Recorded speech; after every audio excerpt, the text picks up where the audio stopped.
আলহামদুলিল্লাহ, আমরা আজকে রসন আরেকটি ক্লাসে হাজির হয়েছি। তো আজকে আমরা ক্লাসে যে টপিকগুলো আলোচনা করতে যাচ্ছি সেটি হচ্ছে আইসোটোপ, আইসোটোন এবং আইসোবার। তোমরা অনেকেই আমাকে বলেছো যে আইসোবার এবং আইসোটোপ, আইসোটোন এই তিনটি বিষয় তোমরা বুঝতে পারছো না, যার কারণে এই তিনটি বিষয় নিয়ে আমরা কি করতে যাচ্ছি, এখন আলোচনা করতে যাচ্ছি। তো আইসোটোপ এটা দেখতে হলে আমাদের আইসোটোপের সংজ্ঞায় আমরা বলেছিলাম এর আগে, যে সকল পরমাণুর প্রোটন সংখ্যা সমান কিন্তু ভর সংখ্যা ভিন্ন ছিল, যে সকল পরমাণুর প্রোটন সংখ্যা সমান কিন্তু ভর সংখ্যা ভিন্ন ছিল তাদেরকে কি বলেছিলাম, পরস্পরের আইসোটোপ। তাহলে তোমরা খাতায় এখনই লিখে ফেলাবে যে যে সকল পরমাণুর প্রোটন সংখ্যা সমান কিন্তু ভর সংখ্যা ভিন্ন তাদেরকে পরস্পরের আইসোটোপ বলে।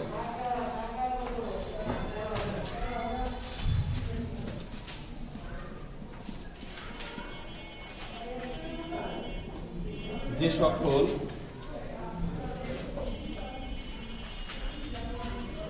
পরমাণুর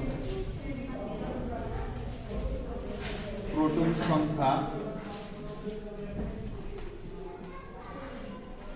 সমান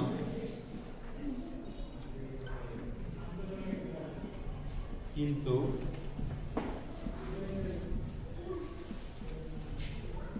ভর সংখ্যা ভিন্ন ভিন্ন, আমরা শুধু ভিন্ন লিখলাম, তাদেরকে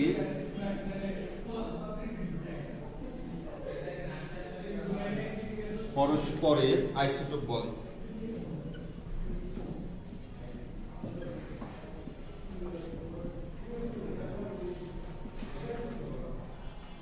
এটি হচ্ছে আইসোটোপের সংজ্ঞা। যে সকল পরমাণু প্রোটন সংখ্যা সমান কিন্তু ভর সংখ্যা ভিন্ন তাদেরকে আইসোটোপ বলে। তাহলে আমরা যে কোনো একটি আইসোটোপের উদাহরণ নিয়ে আলোচনা করতে পারি। যে আমরা জানি হাইড্রোজেনের কয়েকটি আইসোটোপ রয়েছে, কিন্তু প্রকৃতিতে পাওয়া যায় এরকম হাইড্রোজেনের আইসোটোপ আছে টোটাল কয়টি? 3টি। তো আমরা যদি এরকম দেখি, আমরা এর আগে দেখেছিলাম যে পরমাণুর যে লিখেছিলাম, পরমাণুর নিচে বাম পাশে আমাদের প্রোটন সংখ্যাকে প্রকাশ করে, তাই না? তাহলে 3টি হচ্ছে হাইড্রোজেন পরমাণু, 3টিতেই প্রোটন সংখ্যা কত আছে? 1 আছে। কিন্তু এই হাইড্রোজেনটাই ভর সংখ্যা আছে 1, এই হাইড্রোজেনটাই ভর সংখ্যা 2, এই হাইড্রোজেনটাই ভর সংখ্যা 3। তাহলে এটা দিয়ে আমরা আপাতত বুঝতে পারছি যে এই 3টি হাইড্রোজেনের প্রত্যেকটার প্রোটন সংখ্যা কি? সমান, কিন্তু ভর সংখ্যা কি আছে এক একটার এক এক রকম, যার কারণে এই 3টি হাইড্রোজেনকে পরস্পরের আইসোটোপ বলা হচ্ছে। তার মানে এই হাইড্রোজেনের সাথে এর একটি আইসোটোপ, এই হাইড্রোজেনের সাথে এর একটি আইসোটোপ। যদি আমরা শুধু এই জিনিসটা নিয়ে দিই যে এখানে একটি হাইড্রোজেন আছে যার প্রোটন সংখ্যা 1 আর ভর সংখ্যা হচ্ছে 2, তাহলে শুধু এই হাইড্রোজেনটাকে কিন্তু আমরা হাইড্রোজেনের আইসোটোপ বলতে পারবো না। তখন আমাদের কি করতে হবে, আর যে কোনো একটি হাইড্রোজেন অথবা একের অধিক হাইড্রোজেনের সাথে কি করতে হবে, তুলনা করতে হবে, দেখতে হবে যে অন্য হাইড্রোজেনের প্রোটন সংখ্যা সমান আছে না ভর সংখ্যা ভিন্ন আছে, এটা আমাদের দেখতে হবে। তো এটা এই হাইড্রোজেন যেটা আছে, এটা যদি আমরা একটু ডায়াগ্রামের মাধ্যমে দেখি, একটি হাইড্রোজেনের বাইরে একটি ইলেকট্রন আছে, মাঝখানে আছে একটি হচ্ছে প্রোটন। বাইরে একটি ইলেকট্রন, মাঝখানে কি আছে? একটি প্রোটন। যদি এই হাইড্রোজেনের ক্ষেত্রে দেখি, তো মাঝখানে আমাদের একটি আছে প্রোটন, যেহেতু প্রত্যেকটাই কি ছিল? একটি করে প্রোটন ছিল, আর বাইরে আছে একটি ইলেকট্রন। তাহলে এর ভর সংখ্যা যদি হতে হয় 2, তাহলে এখানে নিউটন সংখ্যা কত হতে হবে? একটি হতে হবে। কারণ আমরা জেনেছি যে পরমাণুর হচ্ছে ইলেকট্রনের ভর নেই বললেই চলে, তাহলে বাকি আছে কি? প্রোটন আর নিউট্রনের ভর। সেক্ষেত্রে এই হাইড্রোজেন পরমাণুটার প্রোটনও একটি এবং নিউটনও একটি, তাহলে প্রোটন এবং নিউটন যোগ করলে আমাদের সংখ্যা আসে কত? 2, যার কারণে ভর সংখ্যা কত হয়েছে? 2 হয়েছে। একই রকম ভাবে যদি এই হাইড্রোজেনটা আমরা দেখি, যে এখানে প্রোটন আছে একটি, কিন্তু নিউটন আছে কয়টি? 2টি। নিউটন কয়টি আছে? 2টি। তাহলে 2টি নিউটন, এবং আমরা একটু অন্যরকম করে লিখি যে বাইরে আমাদের একটি ইলেকট্রন আছে, আর আমরা এখানে প্রোটনকে পি দ্বারাই প্রকাশ করলাম আর 2টি এন দ্বারা প্রকাশ করলাম এখানে। তাহলে 2টি নিউটন আর একটি প্রোটন মিলে আমাদের ভর সংখ্যা কত হয়েছে? 3 হয়েছে, যার কারণে এই 3টি হাইড্রোজেনকে পরস্পরের আমরা কি বলে থাকি? আইসোটোপ বলে থাকি। তাহলে এটি হচ্ছে আইসোটোপের সংজ্ঞা। এখন মাঝে মাঝে আমাদের প্রশ্ন আসে, এই হাইড্রোজেনের 3টি আইসোটোপের নামকরণ করতে বলে অথবা নাম বিশ্লেষণ করতে বলে। সেই ক্ষেত্রে এই যে নরমালি যে হাইড্রোজেনটা আছে যার প্রোটন সংখ্যা এবং ভর সংখ্যা 1, এটা আমরা যে পর্যায় সারণীতে দেখেছি প্রথম যে মৌল আছে সেই মৌলটার যে হাইড্রোজেন ছিল সেই হাইড্রোজেনটা হচ্ছে এটি, যেটাকে আমরা নাম দিই হচ্ছে প্রোট্রিয়াম। কি নাম দিই? প্রোট্রিয়াম। তোমরা একটু খাতা লিখে রাখো যে প্রথম যে হাইড্রোজেনটা আমরা এই চিত্রটা দেখছি সেটির নাম কি? প্রোট্রিয়াম।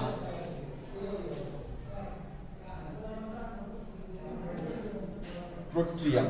আর এখানে যে হাইড্রোজেন আছে যার ভর সংখ্যা 2, এটাকে নাম দেওয়া হয়েছে ডিউটেরিয়াম।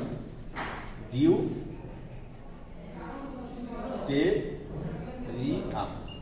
আর 3 যেটা ভর সংখ্যা আছে এটা নাম দেওয়া হয়েছে টিট্রিয়াম। তাহলে প্রথম যে হাইড্রোজেনটা আছে যার ভর সংখ্যা 1 সেটা নাম হয়েছে নরমালি যে হাইড্রোজেন অথবা প্রোট্রিয়াম। আর প্রোটন সংখ্যা 1 কিন্তু ভর সংখ্যা আছে 2, সেটা নাম দেওয়া হয়েছে ডিউটেরিয়াম। আর ভর সংখ্যা 3 সেটা নাম দেওয়া হয়েছে কি? ট্রিট্রিয়াম। এখন তোমাদের মাঝে মাঝে একটা প্রশ্ন আসে, নিচের কোনটি ভারী পানির সংকেত? নিচের কোনটি ভারী পানির সংকেত? সেই ক্ষেত্রে আমরা জানি হাইড্রোজেনের সাথে অক্সিজেন বিক্রিয়া করে কি তৈরি করে? পানি তৈরি করে। তাহলে হাইড্রোজেনের সাথে অক্সিজেন যদি বিক্রিয়া করে পানি তৈরি করে, নরমালি আমাদের হাইড্রোজেন H2 অক্সিজেন O2 বিক্রিয়া করে 2H2O গঠন করে। তো এখানে পানি হলো, এই পানির যেই সংকেত আছে H2O, এটা যদি আমরা আণবিক ভর বের করি তাহলে আমরা ভারী পানি বলতে কি বুঝবো? যেই পানিটার আণবিক ভর কি হচ্ছে সাধারণ পানি থেকে একটু কি বেশি, সেটাকে বলবো ভারী পানি। তাহলে এখানে যে হাইড্রোজেনটা ব্যবহার হয়েছে এই হাইড্রোজেনটা হচ্ছে নরমাল যে আমাদের প্রোট্রিয়াম ছিল সেই হাইড্রোজেন। এখন যদি এই হাইড্রোজেন অক্সিজেনের সাথে বিক্রিয়া করে পানি তৈরি করে, সেটাও কিন্তু পানির সংকেত কি হবে? H2O হবে। হবে কিনা? সেই ক্ষেত্রে এখানে এই হাইড্রোজেনটাকে আমরা যেহেতু ডিউটেরিয়াম, এই ডিউটেরিয়ামটাকে বড় হাতের ডি দ্বারা প্রকাশ করে। কি প্রকাশ করে? বড় হাতের ডি দ্বারা। আর এটাকে টি দ্বারা প্রকাশ করে বড় হাতের টিট্রিয়ামকে। আর এটা এইচ দ্বারা প্রকাশ করে যেহেতু এটা হচ্ছে নরমাল হাইড্রোজেন। ক্লিয়ার? তাহলে এটা হাইড্রোজেন এই ডিউটেরিয়ামকে ডি দ্বারা প্রকাশ করে, টিট্রিয়ামকে টি দ্বারা প্রকাশ করে।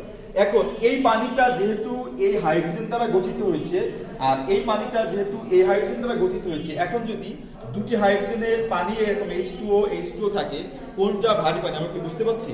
পাচ্ছি না। সেই ক্ষেত্রে ভারী পানিটা আলাদা করার জন্য যেহেতু এই হাইড্রোজেনের আর একটা নাম দিয়েছিলাম কি? ডিউটেরিয়াম, এটাকে আমরা এখন দিব হচ্ছে D2O, যেটাকে বলা হয় ভারী পানি। কারণটা কি? এই হাইড্রোজেনের আণবিক ভর কত ছিল?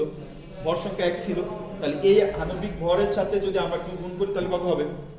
2 1 কে 2। আর পানি কত ছিল? 16। যোগ করলে কত হবে? 18। 18 হবে না? আণবিক ভর আমরা বের করা শিখেছি। হাইড্রোজেন হচ্ছে পারমাণবিক ভর 1 আছে 2টা, যোগ হচ্ছে অক্সিজেন, অক্সিজেন হচ্ছে কত? 16। যোগ করলে আমাদের টোটাল কত আসলো? 18। তাহলে এই 18টা হচ্ছে এই নরমাল পানির আণবিক ভর।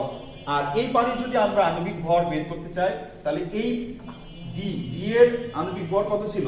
2 ছিল না? তাহলে 2 গুণ ডি কয়টা আছে? 2টা, 2। আর অক্সিজেন হচ্ছে 16। তাহলে কত হবে? 2 এ 2 4 আর 16 হচ্ছে কত হলো? 20। তার মানে নরমাল পানি যেটা ছিল এই পানির আণবিক ভর হচ্ছে কত? 18।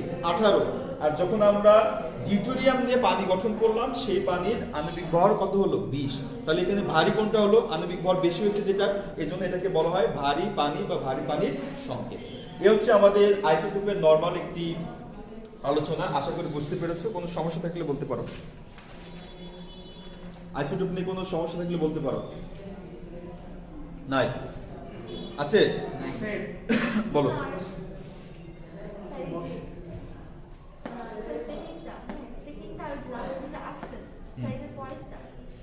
এটা হচ্ছে আমাদের ডিউটেরিয়াম, এটাই। আর এটা এমনি নরমাল বোঝানোর জন্য দিয়েছি। এই দুটাই হচ্ছে হাইড্রোজেন পরমাণু। এটাও হাইড্রোজেন পরমাণু, এটাও হাইড্রোজেন পরমাণু। আরো হাইড্রোজেন পরমাণু আছে যাদের 4 5 6 7 পর্যন্ত আমরা দেখি নরমালি আছে, কিন্তু সেই 7গুলো 4 5 6 7গুলো এগুলো প্রকৃতিতে পাওয়া যায় না। এই 3টি প্রকৃতিতে পাওয়া যায়। সবচেয়ে বেশি পাওয়া যায় হচ্ছে এটি একেবারে নেই বললে চলে, এটি আরো একেবারে নেই বললেই চলে, কিন্তু প্রকৃতিতে পাওয়া যায় খুব অল্প পরিমাণ। আর বাকি যেগুলো আছে সেগুলো প্রকৃতিতে পাওয়া যায় না, এগুলো হচ্ছে গবেষণাগারে তৈরি করতে হয়। গবেষণাগারে তৈরি করলে করা যায়। হ্যাঁ,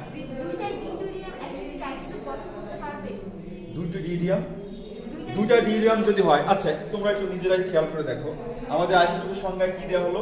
যে সকল পরমাণুর প্রোটন সংখ্যা সমান কিন্তু ভর সংখ্যা ভিন্ন। এখন যদি তুমি দুটি মনে করো যে হাইড্রোজেনের এই অণুটা নিলাম, এটি হচ্ছে এই, এটাও 2 এটাও 2, তাহলে কি এটাই সংজ্ঞা মিললো?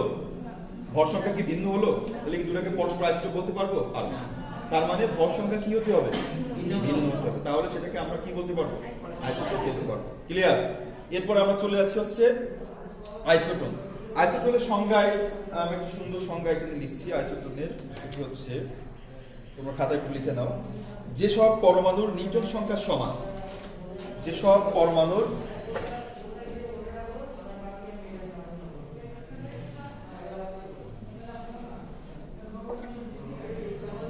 আইসোটোন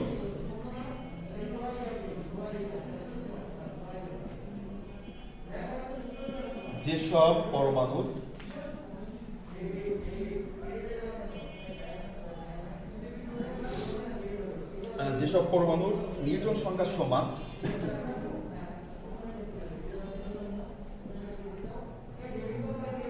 কিন্তু প্রোটন,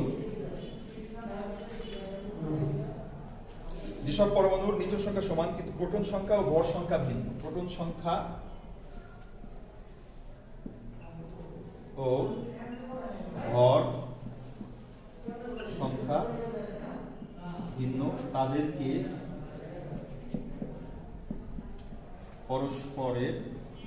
পরস্পরের কথাটা লেখা খুব জরুরি, পরস্পরের আইসোটোন বলে।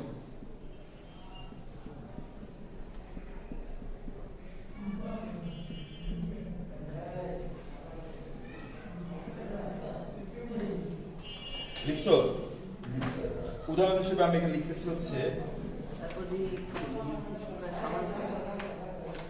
এখানে কি বলেছি, যে সকল পরমাণুর নিউটন সংখ্যা সমান, এখানে সমান হবে, নিউটন সংখ্যা সমান কিন্তু প্রোটন ও ভর সংখ্যা ভিন্ন, তাদেরকে পরস্পরের আইসোটোন বলা হয়। উদাহরণ হিসেবে যদি আমরা এখানে একটু দেখি, যে সালফার 36, এরপর হচ্ছে ক্লোরিন 37, আর্গন 38, এরপর হচ্ছে পটাশিয়াম 39। এইগুলো যে করে আমরা মৌল লিখছি, প্রত্যেকটা পরস্পরের আইসোটোন। আরো আছে, এখানে কয়েকটি উদাহরণ হিসেবে দিয়েছি। এদের পরস্পরের আইসোটোন বলা হয়েছে কেন? সংজ্ঞায় কি বলছি? যেসব পরমাণুর নিউটন সংখ্যা সমান, নিউটন সংখ্যা সমান কিন্তু ভর সংখ্যা, প্রোটন সংখ্যা ভিন্ন। একটু খেয়াল করি যে এর ভর সংখ্যা 36, 37, 38, 39 আছে না? কিন্তু সালফারের ভর সংখ্যা কত, প্রোটন সংখ্যা কত ছিল? সালফারের প্রোটন সংখ্যা কত? 17। কি জন্য 17 হবে? সালফারের প্রোটন সংখ্যা হচ্ছে 16। ক্লোরিনে কত? 17। এর কত? 18। এর কত? 19। এখন একটা বিষয় চিন্তা করে দেখো, 16 থেকে 36 থেকে 16 বাদ দিলে কত হবে? 20। 37 থেকে 17 বাদ দিলে 20। 38 থেকে 18 বাদ দিলে 20। 39 থেকে 19 বাদ দিলে 20। তার মানে প্রত্যেকটার ভর সংখ্যা কি? ভিন্ন। আবার প্রোটন সংখ্যাও কি? ভিন্ন। কিন্তু নিউটন সংখ্যা কি আসতেছে? সমান আসতেছে। কারণ নিউটন সংখ্যার সংজ্ঞায় আমরা বলেছি যে নিউটন সংখ্যা কিভাবে বের করতে হয় আমরা দেখেছিলাম। ভর সংখ্যা সমান কি ছিল? প্রোটন সংখ্যা যোগ নিউটন সংখ্যা। তাহলে ভর সংখ্যা থেকে যদি আমরা প্রোটন সংখ্যা বাদ দিই তাহলে কি পাবো? নিউটন সংখ্যা পাবো। সেই ক্ষেত্রে এই মৌলের ক্ষেত্রে আমরা যদি 36 থেকে 16 বাদ দিই কত হলো? 20। এই মৌলের ক্ষেত্রে 37 বিয়োগ কত? 17 কত হলো? 20। এটা হচ্ছে সব নিউটন সংখ্যা, এগুলো সব নিউটন সংখ্যা। এখানে আমরা যদি দেখি নিউটন সংখ্যা হচ্ছে 38 থেকে বিয়োগ করলাম হচ্ছে 18, এখানেও থাকে কত? 20। এটার জন্য যদি আমরা নিউটন দেখি তাহলে হচ্ছে 39 থেকে 19 বিয়োগ করলে এটাও সমান 20 থাকে। তাহলে প্রত্যেকটা এখানে যে কটা মৌলের নাম লিখেছি প্রত্যেকটার প্রোটন সংখ্যা এবং ভর সংখ্যা ভিন্ন, কিন্তু প্রত্যেকটা নিউটন সংখ্যা কি হচ্ছে? সমান হচ্ছে। যার কারণে সালফার, ক্লোরিন, আর্গন এবং পটাশিয়াম এই কটা পরমাণুকে আমরা পরস্পরের কি বলতে পারি? আইসোটোন বলতে পারি। ক্লিয়ার? কোনো প্রশ্ন থাকলে বলতে পারো।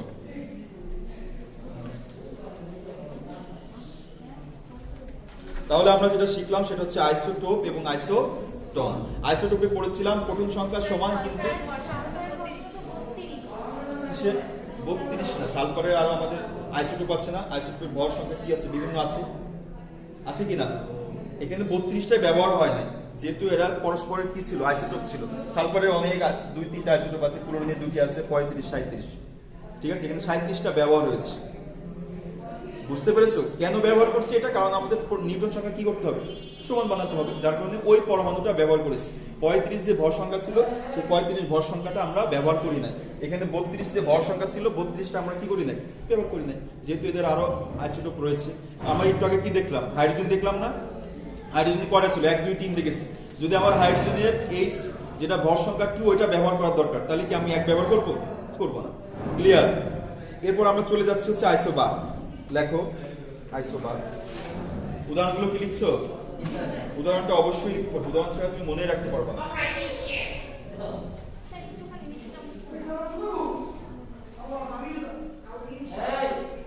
এরপরে দেখো আইসোবার। আইসোবারটা হচ্ছে সংজ্ঞা যদি আমরা একটু লিখি, যে আইসোবারটা সংজ্ঞা এভাবে: যেসব মৌলের পারমাণবিক সংখ্যা বা প্রোটন সংখ্যা ভিন্ন কিন্তু ভর সংখ্যা একই তাদেরকে পরস্পর আইসোবার বলে। প্রোটন সংখ্যা কি? ভিন্ন কিন্তু ভর সংখ্যা একই রকম। প্রোটন সংখ্যা ভিন্ন কিন্তু ভর সংখ্যা একই রকম, এই পরমাণুকে পরস্পরের আইসোবার বলা হবে। তাহলে লেখো যে সকল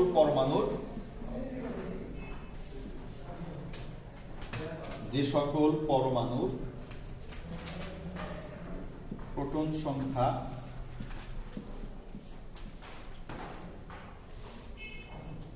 ভিন্ন কিন্তু ভর সংখ্যা একই,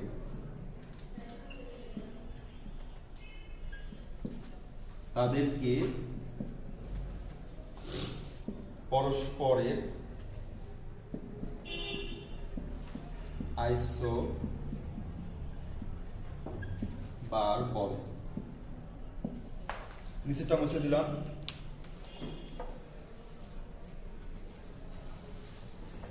তাহলে আইসোবারের সঙ্গে আমরা কি বললাম? যে সকল পরমাণুর প্রোটন সংখ্যা ভিন্ন কিন্তু ভর সংখ্যা কি? একই, তাদেরকে পরস্পরের আইসোবার বলে। এরকম কয়েকটা উদাহরণ দিতে পারবে তোমরা? যে ভর সংখ্যা হচ্ছে কি? ভিন্ন। ভর সংখ্যা ভিন্ন না, ভর সংখ্যা একই কিন্তু প্রোটন সংখ্যা ভিন্ন। এরকম কয়েকটি মূল উদাহরণ কে দিতে পারবা?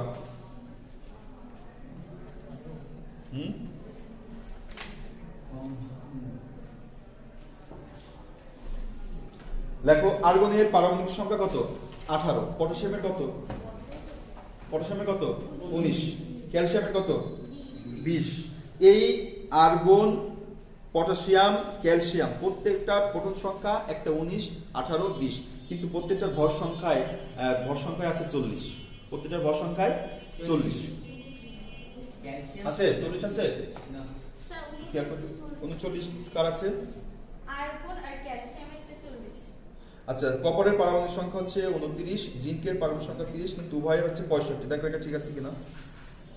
কপার এবং হচ্ছে জিঙ্ক, এই দুটো দেখবে, কপার এবং জিঙ্ক। 63.5 আর 63.5, 65।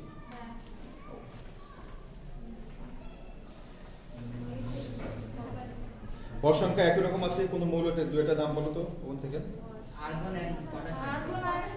আর্গন আর ক্যালসিয়াম এটা মিলছে, তাহলে আর্গন আর ক্যালসিয়াম এই দুটি মৌল পরস্পরের কি হবে? আইসোবার হবে।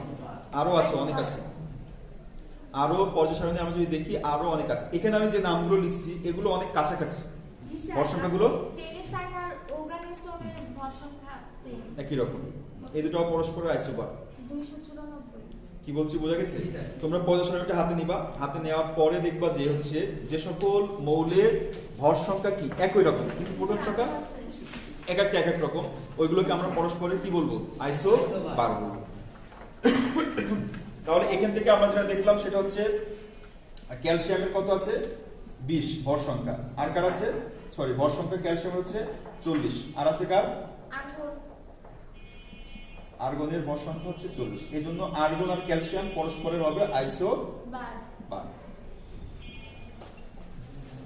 তাহলে আজকে আমরা তিনটা টপিক দেখেছি: আইসোটোপ, আইসোটোন, আইসোবার। আরেকবার বলি, আইসোটোপের সংজ্ঞা আমরা এভাবে বলেছিলাম: যে সকল পরমাণুর প্রোটন সংখ্যা সমান কিন্তু ভর সংখ্যা ভিন্ন তাদেরকে পরস্পরের কি বলেছিলাম? আইসোটোপ। এরপরে দেখেছিলাম আইসোটোন। আইসোটোনের সংখ্যা কি বলেছিলাম? যে সকল পরমাণুর নিউটন সংখ্যা নিউটন সংখ্যা সমান কিন্তু ভর এবং প্রোটন সংখ্যা ভিন্ন, তাদেরকে পরস্পরের আইসো জোন বলেছিলাম। আর আইসোবার হচ্ছে যে সকল মৌলের ভর সংখ্যা সমান কিন্তু প্রোটন সংখ্যা এক এক রকম, সেগুলোকে আমরা বলবো পরস্পরের আইসোবার। প্রিয় শিক্ষার্থীবৃন্দ, আজকে 3টি বিষয় আমরা আলোচনা করেছি। পরবর্তীতে যাদের সমস্যা আছে সেই সমস্যার উপর ভিত্তি করে টপিকগুলো আলোচনা করব।